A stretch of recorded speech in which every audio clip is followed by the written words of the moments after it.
Okay, this will be another tutorial. I'm going to explain Death Mountain Ascent, Death Mountain Descent, and a couple other clips that you do up in the mountains. Try to explain the technique and kind of what's actually going on, because it's going to look a little funny what's happening. So I'll try to make it clear what's actually happening. That'll make it a little easier to execute, but also understanding is good because knowledge is power.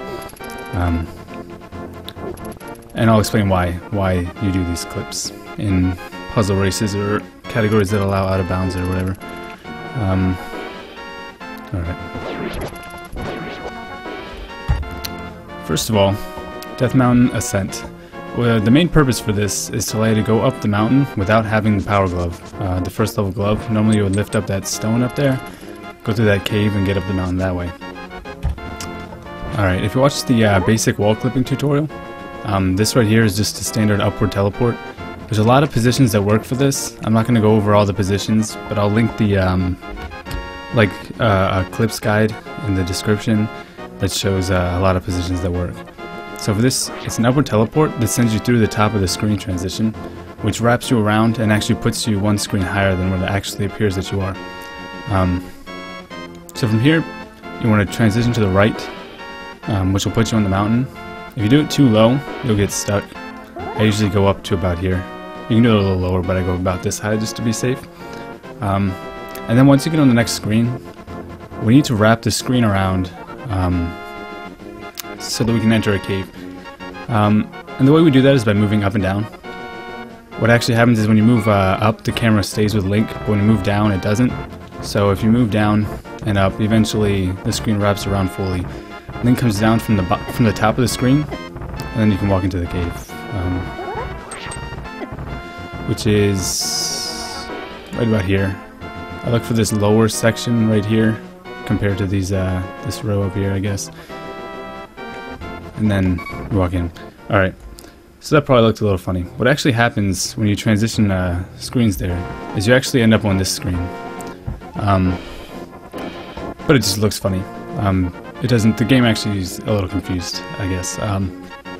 So what I do to wrap the screen around is first I dash up here, and then you move left around this rock, and then dash down, and then just move up and down a couple extra times. From the start, you can actually just walk up and enter the cave. But if you do that before you wrap the screen, you're going to get a painfully slow animation of the screen fading out. I guess I'll show that first, just so you can see what that looks like. There we go.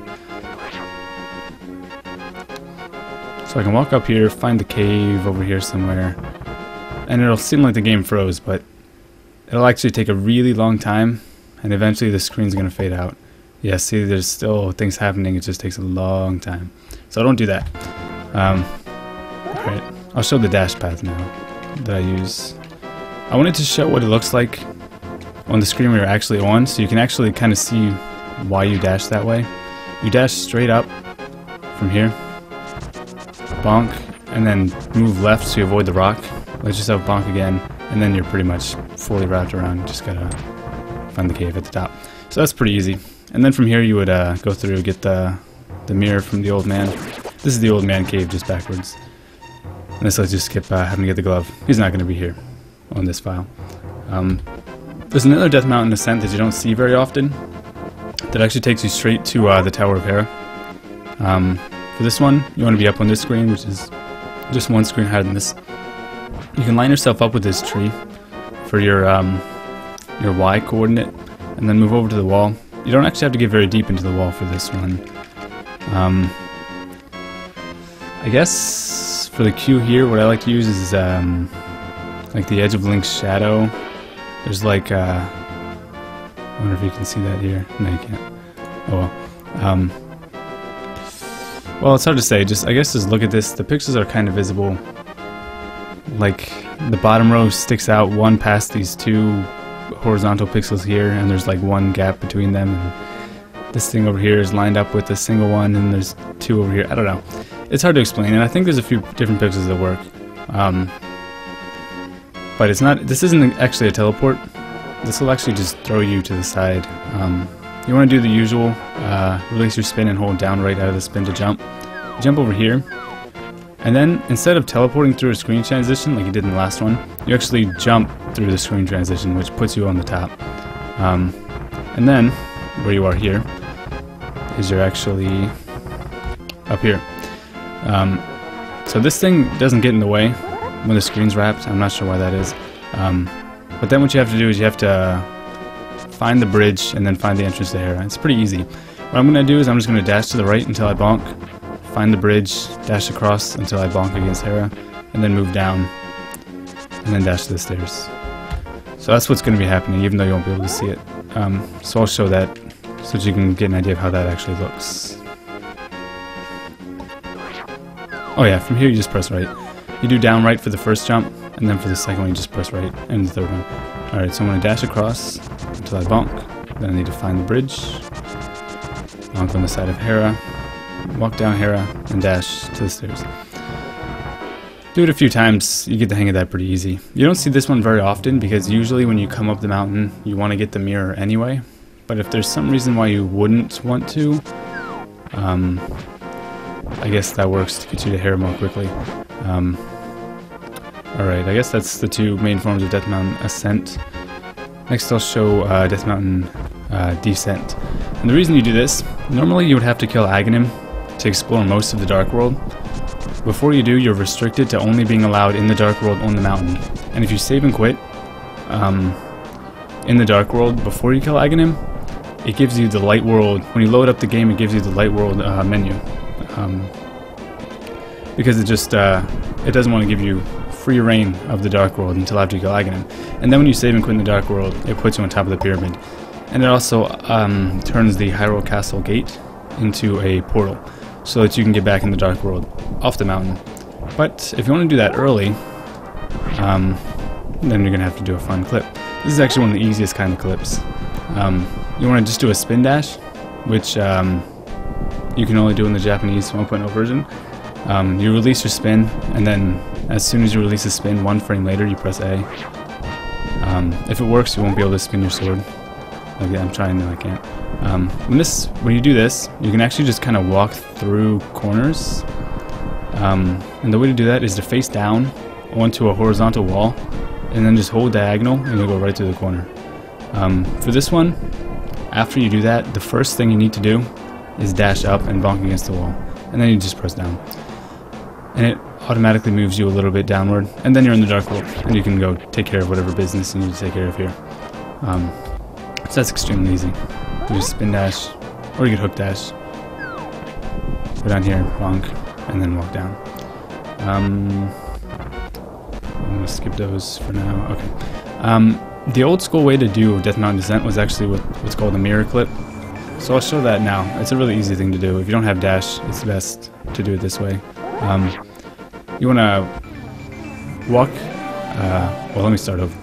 You want to press yourself as close to this as you can be, and then warp to the light world. And then you need to move 1 pixel to the right. Which I didn't do. It's going to warp me back automatically. For this, there we go. Link's shadow, I can actually enlarge this one. Link's shadow should be just touching the first plank of this bridge here. And that's how you know you're exactly where you need to be to warp back. And then you won't get auto warped back. You'll be 1 pixel farther into this wall, and you just warp back 1 more time, and then you get as far right on this portal as you can be. Okay.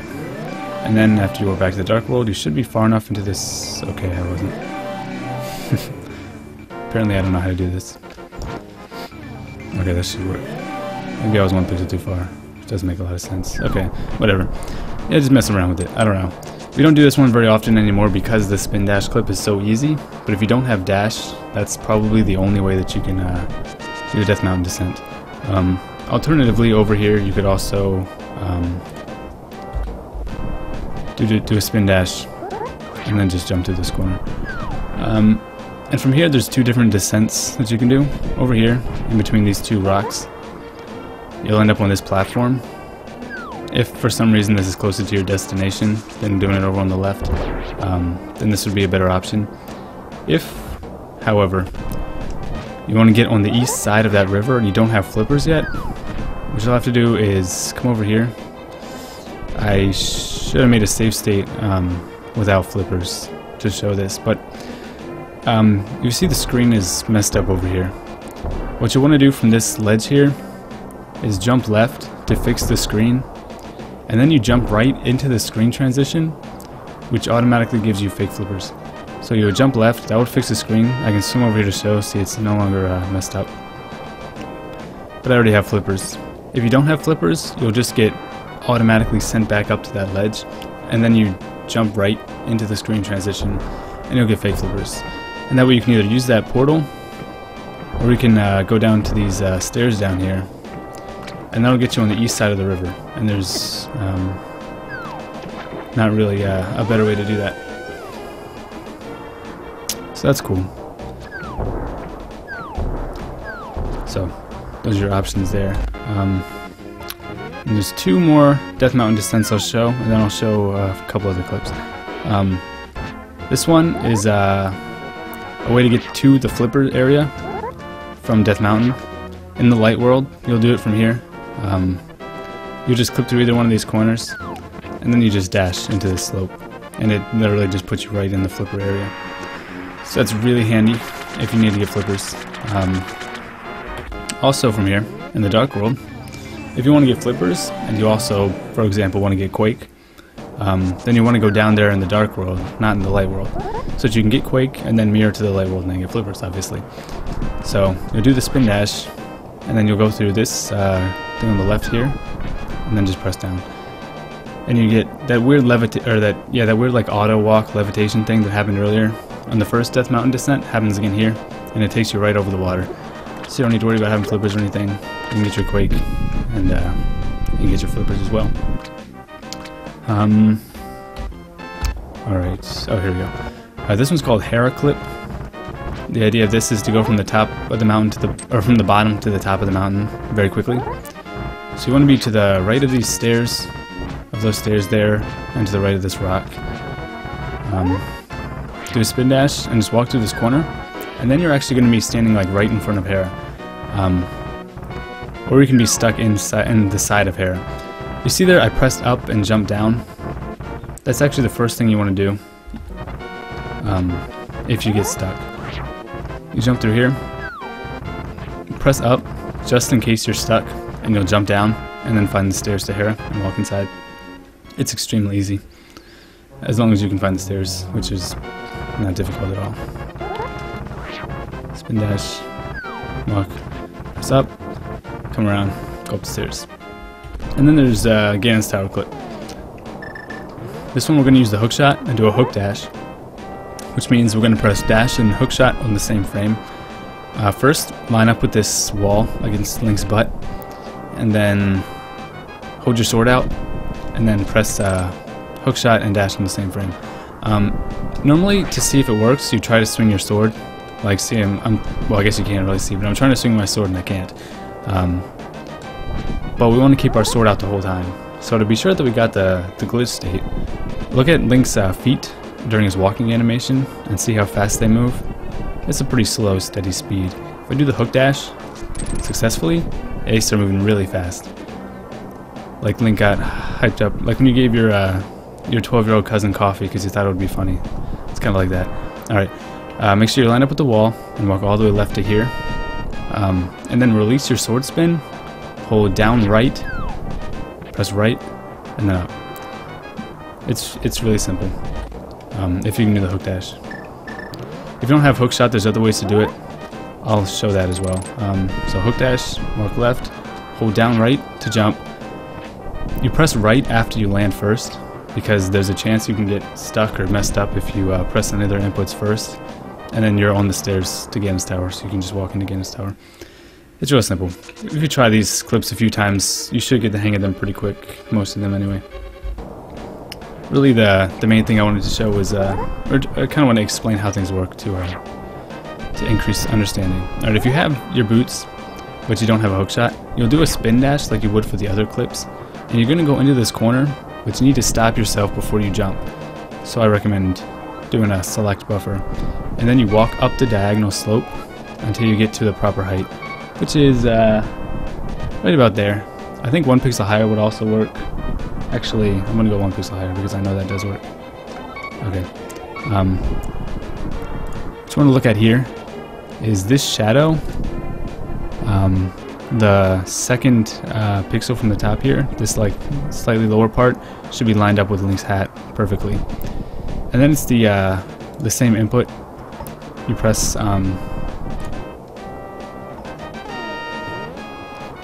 down right to jump, then right and then up. And it works very easy every time. I think that's everything, actually. I hope I kept that under 15 minutes so I can upload that to YouTube. Too lazy to verify my account. So yeah, try these things. You'll find that they're pretty easy, I hope.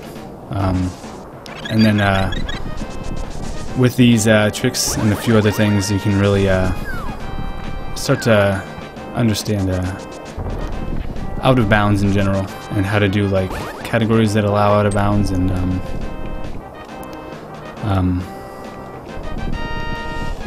puzzle races, maybe bingo someday, stuff like that. Alright, well, best of luck to you. If you have any questions, feel free to contact me somewhere and ask. And I guess I'll see you in the next tutorial.